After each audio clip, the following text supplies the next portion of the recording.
My name is Brian, and these are Achievement 6 interview questions. Question 1. Have you ever given feedback on someone else's designs before?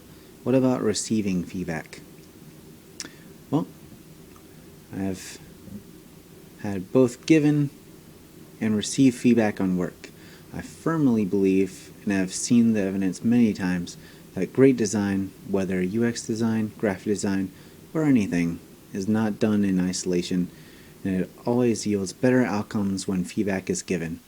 There are, however, right and wrong ways to give feedback. I like to give plenty of positive feedback in addition to negative or constructive feedback. That way, it minimizes the risk of the receiver feeling berated or discouraged.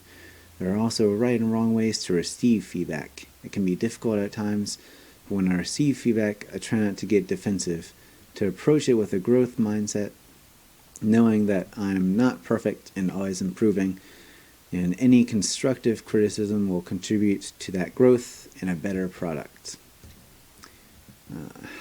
Question 2. How would your teammates describe you as someone to work with?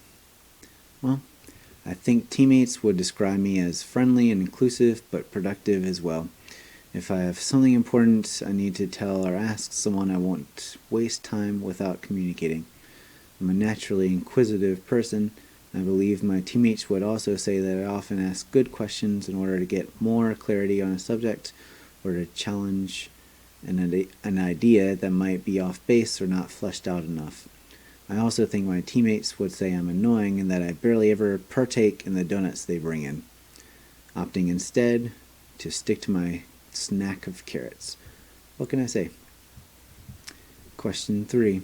Tell me about a difficult project, or tell about something going wrong, and how you reacted. Well, a situation that often comes up as a challenge where I've worked is communicating with clients. More times than not, our clients are people that are not familiar with the design world and don't know what's expected of them. One instance, we had a client from a roofing repairs company. The art he provided for a yard sign was low resolution, poor quality, and a complex design.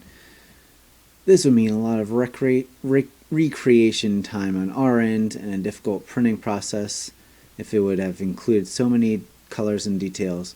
So I tried to make it clearer to him that what we expected of him as a client with an established brand. But I learned early on that to make things clear, it's important to talk with little to no jargon. It's also important to communicate not just what's expected, but why it matters to him as the client. I explained the need for a larger file and simpler version that would look sharper and be more cost-effective for him.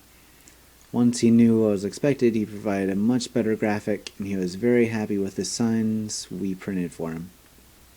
Question 4. Come up with your own question you could ask the interviewer. When tackling a new project, what does your ideation process look like? Is it a safe space to come up with anything and everything? Are each team members given equal voice?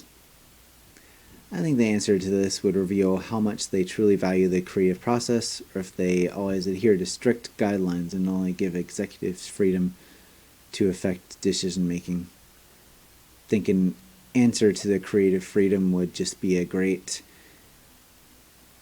sign. That would be just a great place to work where I could really make an impact. Bonus question 5. Can you explain an end-to-end UX design process? Well, the first step is research. It's important to find problems that people are facing, and this is done largely by conducting interviews and researching the problem space.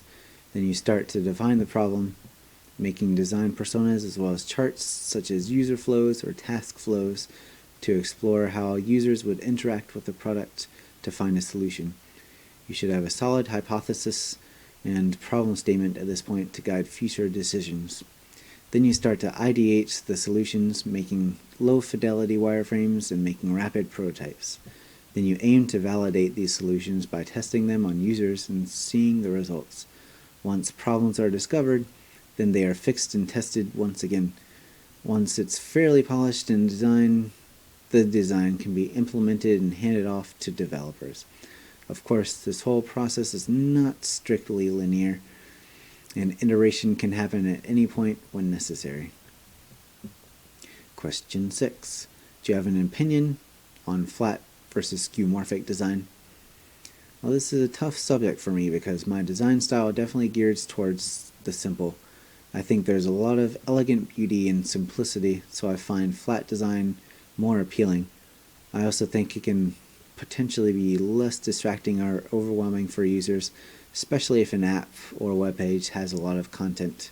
That being said, I think the most people prefer skeuomorphism for a couple of reasons. One, people like design that imitates reality. If they see something giving off a shadow, it seems more tangible and real to them. If they see a button that appears to stick up a little bit, it's more readily identified as something to be pressed. 2. Skeuomorphism is what's trendy right now. I don't think designers should automatically conform to everything that's hot at the moment, but there is a value to taking a cue from what's popular. People seeing the big companies, the trendsetters, and their designs. If your product reminds them of theirs, they will see you as cutting edge. Either way, though, it's important to make a product look good, as users tend to trust a product that is more visually appealing, no matter what the style. I'm Brian Marsh. Thanks for listening.